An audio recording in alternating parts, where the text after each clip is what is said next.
dick horses and make him shittier than he ever was before. Shittier, crappier, straight up cock muncher. But Olive Oil decides she can't take it anymore and sets up a trap for the Dickmeister. Would you turn this junk off? I mean, I hate this show. Turn it off yourself.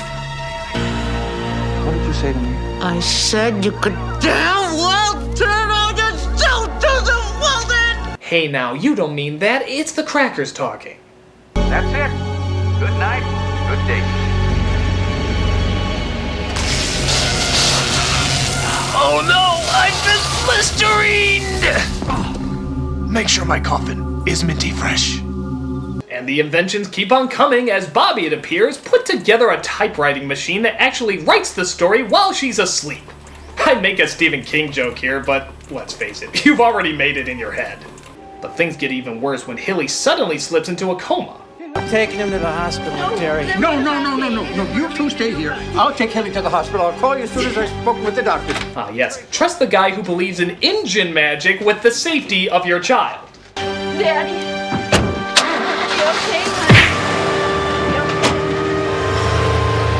And just where is the hospital, you may ask?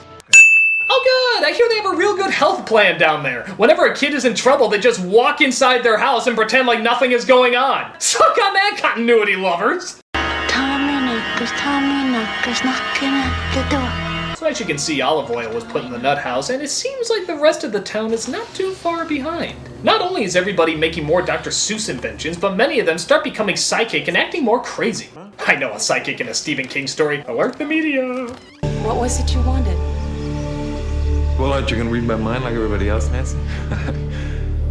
I'm not getting it. The only one who doesn't seem to be affected by it is Smits, as he had a metal plate put in his head years ago that they think blocks off part of his brain. Probably the part that said say no to Star Wars prequels. You okay? Yeah, I just needed a good night's sleep. I'm ready to dig. Well, I think you should really take a good look at yourself. Why? You're obsessed. You can't stop it. I can't stop. What are you implying? You're obsessed and you can't stop. I can stop. When I want. Officer Ruth starts to catch on as well and tries calling for backup. And seeing how she's doing it in the doll room, I bet you'll never figure out where this is going. What a shock. Too late, Ruth. Too late.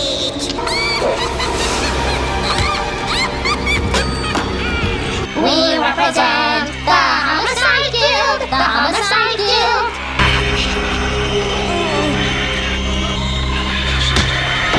Don't fuck with the Chuck! Yeah, I bet you thought those dolls were just gonna sit there nice and quiet all throughout this Stephen King story, didn't ya? But nope, they hide her body and disappear off to, I don't know, Puppet Master 12 or something. And meanwhile, the post-ho has been doing some inventing as well, as she tries her new invention on a pair of dim-witted cops. Is he always so mean and grumpy? Is he like that to you too, Trooper? Or is it just me?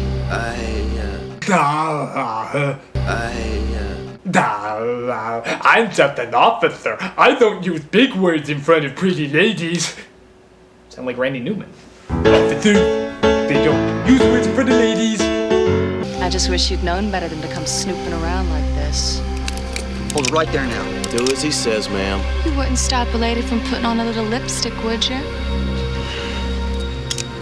Oh, no, that's true. We do have to let a woman put on her lipstick. It's like Rule 22. Bye-bye, boys. Really? A lipstick death ray? We're actually writing in a lipstick death ray? This is silly even by Stephen King standards. Did they just want a reason to steal the effects from the 1960s Star Trek show? Tell me the scene where she fights Gorn is coming up next. 2 disappearances in 1 week. That's more than a coincidence. It just vanished into thin air without a trace. Butch, have you ever heard of the Tommyknockers? Oh hey, the title of the movie, just 2 hours in and we're finally gonna figure out what it is. Let's see. Last night and the night before, Tommyknockers knocking at my door.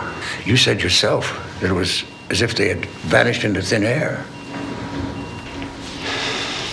Well, I'll think about it. If anything else occurs to you, give me a call. Well, that explained everything. I'm sure he's gonna rough up Mr. Boogedy and the Leprechaun people to find out their location. Or is this gonna be like every other Stephen King story where he makes up a name for something that already has a name? Like, The Shining is just psychic. It is just an alien. Or Langoliers was... Okay, you can keep that one, but to be fair, we didn't want it anyway.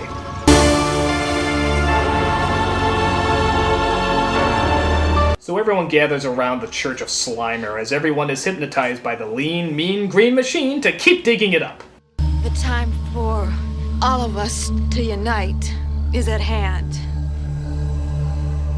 Are you ready to complete the becoming? Is that sort of like The Happening, only funnier? But the crowd heard that inane whisper, captures Smits and forces him to start digging up the device. Meanwhile, Grandpa and the officer return to check on the town, only to find that it's completely abandoned. But hey, that doesn't mean they can't stop for a nice cold one. Come on, stupid.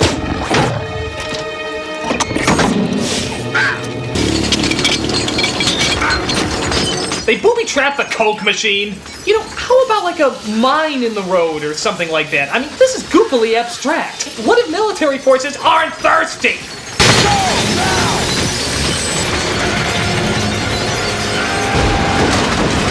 They did it! They fried the Coke again! Well, this is good. This is really good, because this gives me a chance to properly explain what frying the Coke is. It's when somebody does something so stupid or phenomenally over the top that you can't help but find it unbelievably awesome.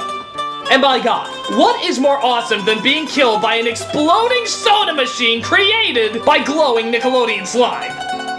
Aside from a tiger stepping on a mine in a coliseum where a Coke machine is your only salvation. But aside from that, nothing. So Grandpa goes deeper into the woods to find the evil diggers. At first I thought it was weird that he didn't go back and try to get help, but then again, I guess it would sound odd telling a police officer that a Coke machine ate your friend and there's a cult trying to dig up Ecto Cooler, so maybe he made the right choice. But he gets captured too, and it seems like Smits is the only one left to save the day.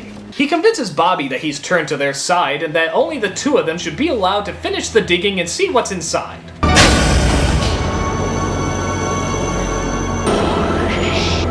Just what is inside the machine?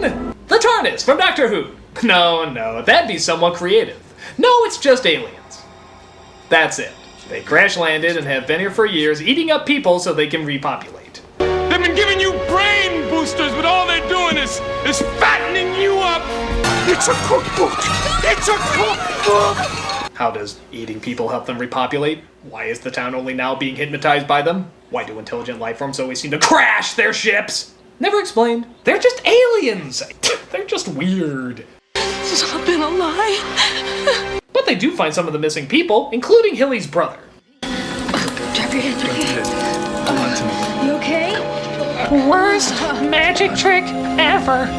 So it's kind of confusing, but I guess Smits throws the Toys R Us alien off the wheel and takes control of the ship with his mind. A bunch of the aliens try to stop him, which is weird. Why didn't they stop him when he first came in? But Smits manages to get the ship up and... Oh god, that looks silly. And blows it to hell with him inside.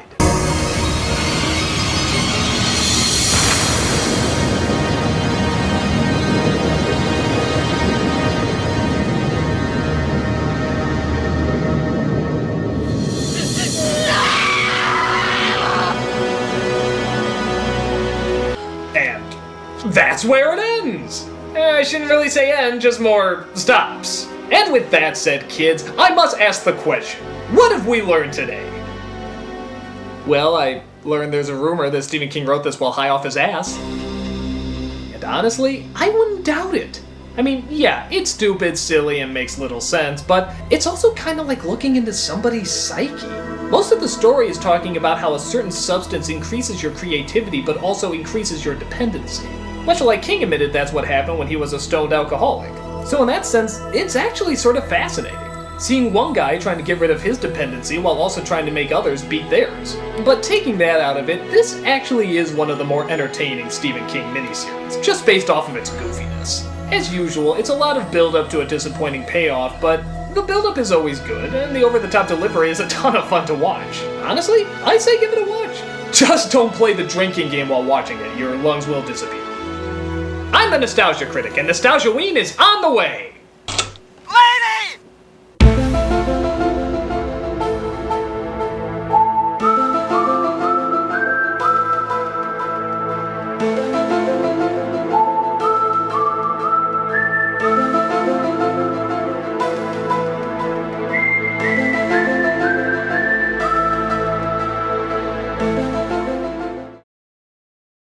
All warm and safe and toasty.